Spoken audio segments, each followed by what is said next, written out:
That's gonna show because I'm. Okay, so is it recording now? For real? We It recording? should be recording. Yeah. Well, I guess it's just Do you mine. see it? Yeah. Okay. Yes, it don't show. Hey, so look, Oh, y'all you can't fit- see? Yeah, hey, y'all, somebody need to Hey, turn he's it so right. everybody could be You in had it. it in there. You had it. I had right to first move it. time. Did you turn it too far? Too Yeah. much. Oh. No, not the whole thing, Kel, just the phone. Hold on, let me make sure I put this on silent. Yeah. Is it me or do y'all see like white flashes? It was because I had to just move the camera. Now Hey, it's Kel, can you move the camera a little, like, okay. It is doing that. This is part of it. I wonder if we got too much light going on. You think? Should you turn those out or it's too dark? I don't know. Let's see.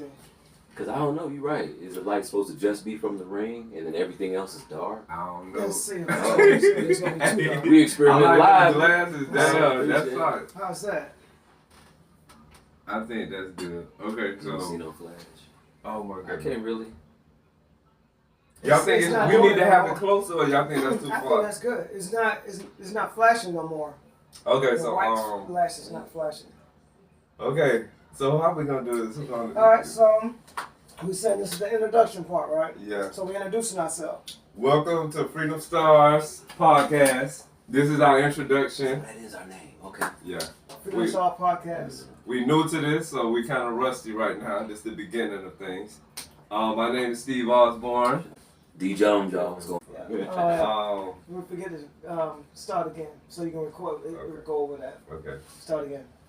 Good day and welcome to Freedom Stars podcast. This Okay. is our first time doing this, so we're a little rusty. This is our pilot show. My name is Steve Osborne. Kevin Upson. And I'm D. Jones. What's going on, y'all? Right. This is just our introduction. Yeah, I'm rusty right now, so this is new. You know what I'm saying? Just keep talking, man. Okay. You doing good. You doing Keep good. rolling. Basically, just to let you guys know that we got some banging stuff on the way for you. This is a music family. Yo, we're musicians that are also podcasters, and we're gonna have some interesting topics. and Mr. Jones has subjects. been in the front line in the beginning. Hey, I'm out here, man, trying to do my thing, man. Trying to keep that R&B alive. Flashing. Yeah. I Maybe just it saw won't it. show that way on the camera. Okay, hopefully. And you guys gonna see our little ins and outs and our kinks because we're working this out as we go along. This is the first time we ever did this. Well, I don't know. This is your first time too? Yeah. Okay. Yeah, this is our first time ever doing this. First So podcast. we're gonna That's a show you. podcast. Yeah, we're gonna show Yes. you our downs, and then you'll see us gradually grow, and you'll see us on the top.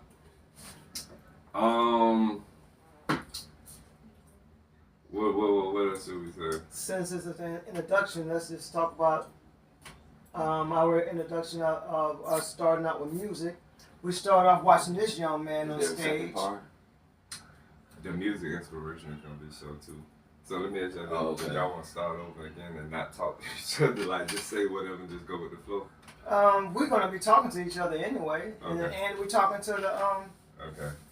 Because I think it seemed kind of natural yeah, when we because talk we're to each other. yeah, Okay. because we're just and then like the thing about it is we're introducing each other. We're talking about the beginning of a music, of our music Yeah. introductions and our music. You know, we're leading our music careers, and now we're starting a podcast to boost our music or to launch our music as well.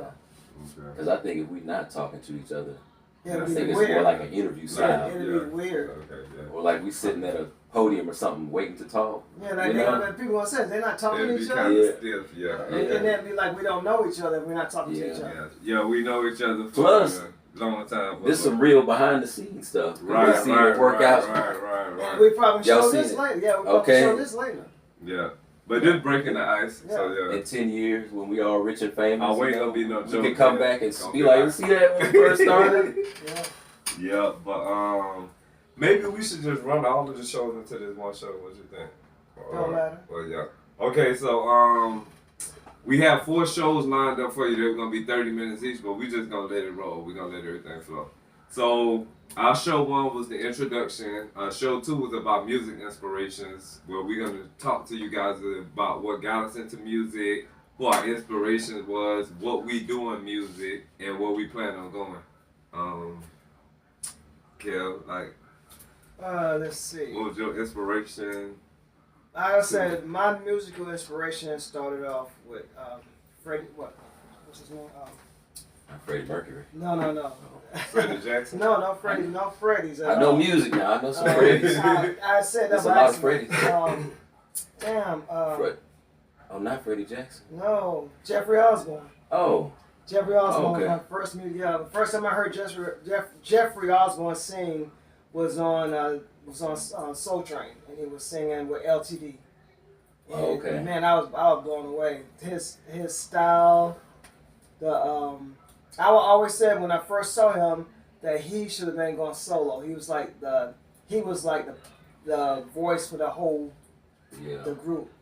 Like how everybody thought Commodores, they thought Lionel Richie was, you know, when I was coming up. Those were the names, those were the groups that we all listened to coming up. And yeah. Love Ballad. That was LTD, right? Yeah, it was LTD. So that wasn't Jeffrey Osborne's solo thing. When he finally went solo, that's when it kind of like, it seemed like to me he should have had more solo albums than he did.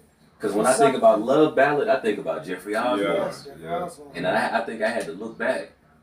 At one point, I was looking and I realized it was a group. And I said, shit, I never heard nobody else singing. But I guess LTD was the whole group, but Jeffrey was the lead. And see, back in the days, so I thought Love Ballad was Jeffrey Osborne. But when you look it up, like online, it don't come up under Jeffrey Osborne. So yeah, but that's one of my favorite jams from them though. Yeah. Love Ballad, yeah.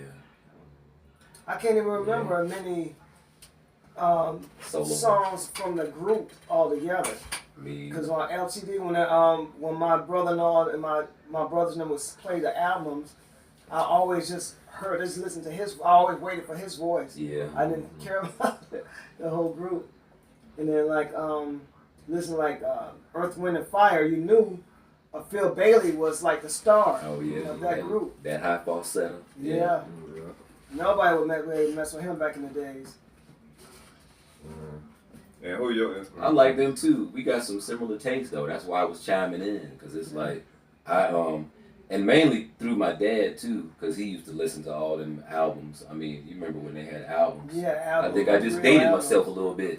They had albums before they came out with all these CDs and stuff, but cassettes. My dad had, no lie, at least 300 albums. And I think I was 8, 9, and I just remember he had a shelf that was made for books and other stuff.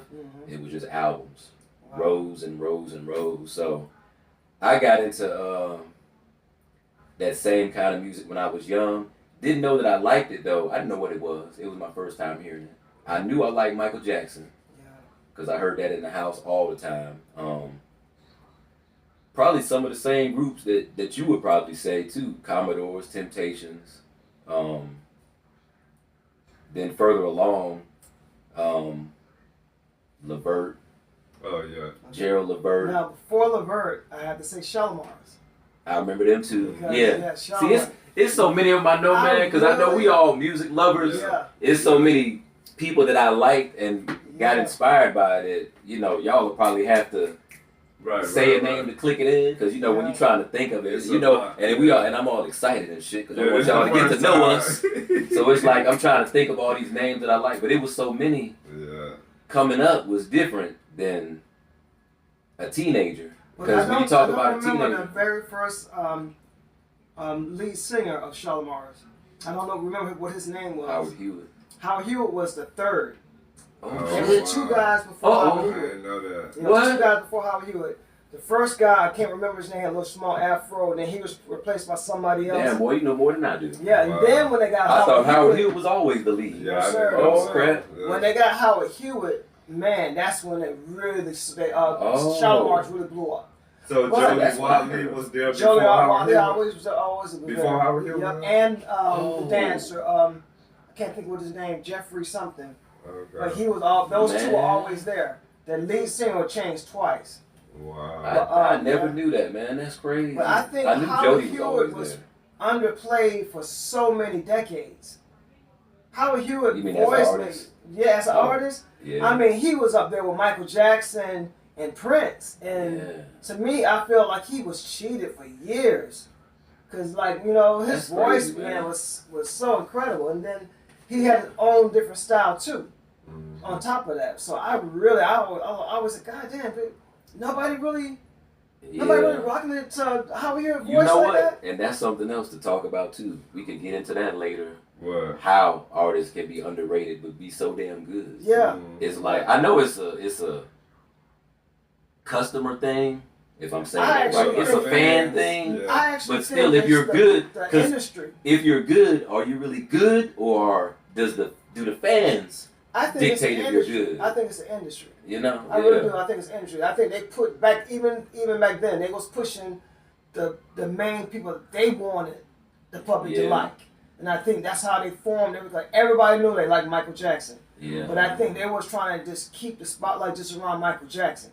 And then when Prince came out, him and Rick James was fighting with each other. Yeah. That was the thing with them. I didn't even know that until like I was in my 20s. But my sister and we was always talking about like, I thought the ages were so different. You know, I didn't think Yeah, it seemed like Prince. it was too different in age. I thought Prince to be fighting. It seemed like Rick James was older. I think Rick James. Well, he just looked old. Yeah. He wore himself out with the drugs. But See, nobody knew that Prince was on drugs either. But I don't think he was. I don't think Prince got into drugs so he hurt himself during the movie Purple Rain. Okay. He fell off. They say he fell off of one of the speakers. Yeah. And That's then when he started doing the pain I think pills. just like how Michael Jackson, when Michael Jackson was doing the Pepsi Cola commercial, And and he fire. fell on fire. He fell on all those metal stairs. Oh man. So he was in. I think once a person get in a lot of pain, and then you're demanding to be on stage somewhere, and how much they went on stage, they had to do something for the pain, and I think they got just caught. Just, Yeah, because you think about them being on tour, they got to keep waking up and then in they're this city, perfectionists. that city, Yeah, they're this perfectionists state. in their that too. art. They're art, they're perfectionists in On their top art. of not wanting to mess up, Yep. and you constantly in demand, so it's like you can't stop, Yep. and you got to be on point every time. So it's Yeah. like, how the hell can I keep going? Yeah, you Pop a gotta couple do more something. pills, Yeah. Yep. shake And this I think pain. that's exactly what and that's happened. sad, man. Especially really is. Prince, man. I hate how they and nobody would have found him never alone. known. Yeah. Nobody would have ever known it though. Mm-hmm. No, cause he never showed any sign of any type of drug. And Michael Jackson either, for that matter. Yeah. But I've heard back in the days, back in the early '80s, that they were like, cause he during that time the big club was Studio 54, Yeah. and he was remember always in Studio 54. And everybody know there wasn't nothing but drugs in there, but everybody else was in there too. So do y'all think drugs help? Like, Well, we talked about that. Yeah, Whitney Houston actually y'all said, think, like, I don't know. I think that because I kind of feel like it helps. The Like, thing is, I'm not endorsing drugs, but No. I kind of feel Well, like You ain't got to endorse it because it's here, though. That's the Yeah. thing. Drugs ain't going nowhere. Yeah, I know. I always said, but back in the days, that was the saying: sex, drugs, and rock and roll. Yeah. That was a big saying. It was normalized, kind of. Yeah. So I don't know Well, why I feel people... like All the artists, I feel like it played a started part, smoking you know what I'm weed. saying? Every artist used to smoke weed back in the day. All the blues, all the jazz, And all I of them remember smoke seeing weed. documentaries. And Yeah. think about it, And Steve, drunk they're doing alcohol. it on stage now. Yeah, I mean, in front of everybody. if you're talking about right now, they smoking on stage. Yeah. You know? I mean, Snoop Dogg is a national treasure. Yeah. Yeah. The He last- stay high. The last So it's concert like- I went to in Atlanta and was in the Gate. What's his name? Oh, you was, talking about in Decatur? Yeah, Yeah. the Gate. They used to be big, but his name was Chris. What was not Chris? It was damn. What was his name? Are you talking about The most beautiful, the Yeah. rapper. I know you talking about. Not Dougie Fresh. Oh, give me a second. Keith The most Murray. Keith Oh, there you Murray. go. Yeah. There you go. Yeah. Me, I had my younger brother with me. I had I used to dress them up. And everybody thought Randy was the little boy from Soul For Real. Everybody, he looked just like he was skinny, he was light skinned. The young one. The youngest one, Yeah, yeah. Soul For Real. So, Okay. and then the way we were dressed, we looked, because we was all kind of like dressed almost similar alike. So we was all, we looked cool. And everybody thought we was a group. So Keith Murray came off the stage and came straight to us. But then the next thing you know, he got on stage. He was rapping and he drops back on the stage. Everybody passed him around, put him back on the stage. So that was the closest I got to like feeling like I was supposed to be on the stage. Oh. Man, but before we So were was that your first experience? Okay. But my first inspiration, my first introduction to music, I was 15, coming up living with my grandparents. Okay. So when I used to go out, I used to do a lot of stuff by myself. And then there was a hotel called Ramada Inn. And every Friday they used to have like a talent show, and it was televised. And the only person out of my entire family, the only person that heard me singing was my brother-in-law. I went there because I wanted to sing. And what's his name? Jermaine Jackson had "Tickle Your Fancy," and it was another subject. There was another one on that same album. But that was the main one I remember singing. Jermaine Jackson. Yeah. Was he? That was Take It Personal. Yeah. Was that him? Yeah. Oh, That was yeah. him. I was trying to remember what else he had. Yeah. Yeah, Back okay. then he had he was actually rocking the charts during the time. He hit with Dynamite. He was married to Barry Gordy's daughter. Very good daughter. Okay. He had a song called Dynamite. Yeah, I That couldn't was remember really- which one of them was really married. nice. Hey, back in the, but early Marvin 80s. Gaye was married to Barry. Who he was married to? Because Marvin Gaye was with somebody Now too. that I don't know. No, Oh, I that can't was Barry remember. Gordy's sister, I think. I don't know. I have to look that up. Yeah, I can't remember who. I Marvin know Gaye was with. Tammy Lorel. Well, what's her name? Tammy Tammy Lorel. Terrell. Tammy Terrell. Terrell.